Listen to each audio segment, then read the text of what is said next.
प्रधानमंत्री नरेंद्र मोदी ने सोमवार को केरल के पलक्कड़ में चुनावी जनसभा को संबोधित किया। उन्होंने कहा कि यहां सीपीएम के मुख्यमंत्री 3 साल से लगातार झूठ बोल रहे हैं कि इस कॉर्पोरेटिव स्कैम के पीड़ितों को उनका पैसा वापस मिलेगा। वो यह भी झूठ बोल रहे हैं कि दोषियों पर कार्रवाई होगी। पीएम ने कहा कि अब तक के स्कैम करने वालों की करीब 90 करोड़ की संपत्ति भारत सरकार के ईडी ने अटैच कर ली है। मैं इस बारे में कानूनी सलाह ले रहा हूं कि कैसे जिनके पैसे डूब गए हैं ऐसे गरीबों को उनका पैसा वापस करूं। इसलिए मैं कॉर्पोरेटिव स्कैम के पीड़ितों को ये भरोसा दिलाता हूं कि उनका पैसा वापस दिलाने में भाजपा और मेरी सरकार कोई कसर बाकी नहीं छोड़ेगी। इस दौरान पीएम ने राहुल गांधी पर भी जमकर हमला बोला और कहा कि कांग्रेस के एक बड़े नेता को यूपी में अपनी खानदानी सीट पर इज्जत बनाना मुश्किल हो गया है। उन्होंने केरला को अपना नया ठिकाना बना लिया है। यहाँ पर पीएम मोदी ने और क्या कुछ कहा, आइए सुनते हैं।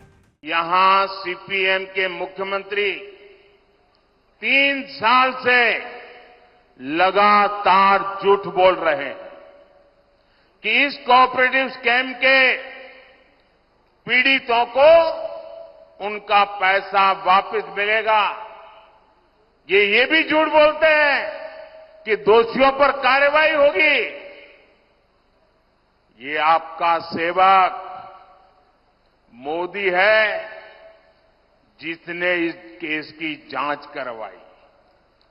अब तक स्कैम करने वालों की करीब 90 करोड़ रुपए की संपत्ति भारत सरकार के ईडी ने अटैच कर ली है। मैं इस बारे में कानूनी सलाह ले रहा हूं कि कैसे जिनके पैसे डूब गए हैं ऐसे गरीबों को उनका पैसा वापस कैसे करूं, ये 90 करोड़ रुपया उनको कैसे बांट दो। बीजेपी सरकार पहले भी देश में 17,000 करोड़ रुपए ऐसे स्कैम पीड़ितों को वापस दिलवा चुकी है।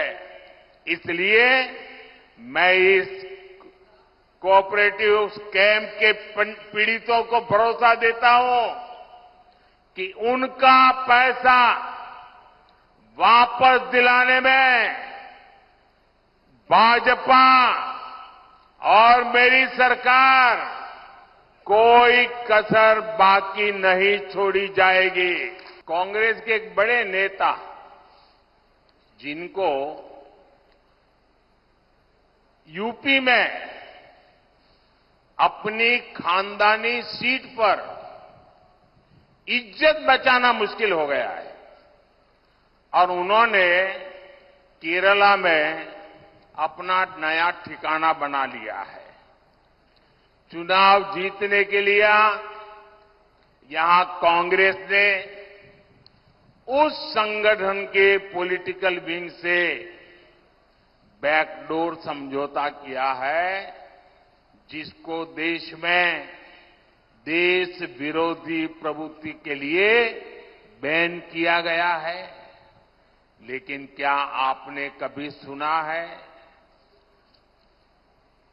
कांग्रेस के इन नेताओं के मुंह से कभी भी कोऑपरेटिव बैंक के स्कैम के लिए कैसे पैसे लूटे हैं एक शब्द बोलते हैं क्या?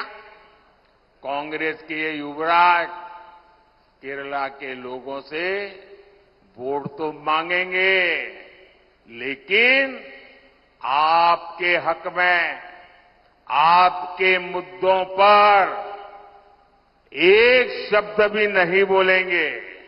केरला में भले ही कांग्रेस पार्टी लेफ्ट के लोगों को आतंकवादी कहती है लेकिन दिल्ली में ये लोग एक साथ बैठकर चुनावी गठजोड़ करते हैं, एक ही थाली में खाते हैं।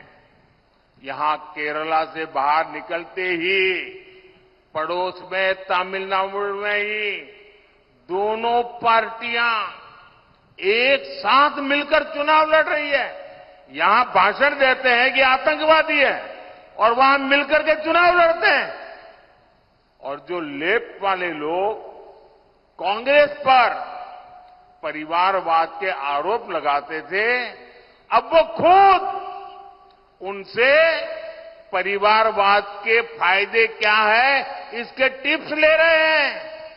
ये लोग इंडी अलायंस बनाकर साथ आए हैं क्योंकि ये जानते हैं कि मोदी इनके लूट के सब ठिकानों को ठप कर रहा है। इसलिए चाहे लेफ्ट हो या कांग्रेस, सबके निशाने पर मोदी ही है। लेकिन मैं आपको गारंटी देता हूं, बीजेपी और एनडीए को दिया गया आपका एक एक वोट गरीब के एक एक पैसे का हिसाब करेगा। ब्यूरो रिपोर्ट, इंडिया पब्लिक खबर। फिलहाल के लिए इस खबरों में बस इतना ही। देश और दुनिया की ऐसी ही तमाम बड़ी खबरों के लिए हमारे YouTube चैनल को सब्सक्राइब करें और बने रहें इंडिया पब्लिक खबर के साथ।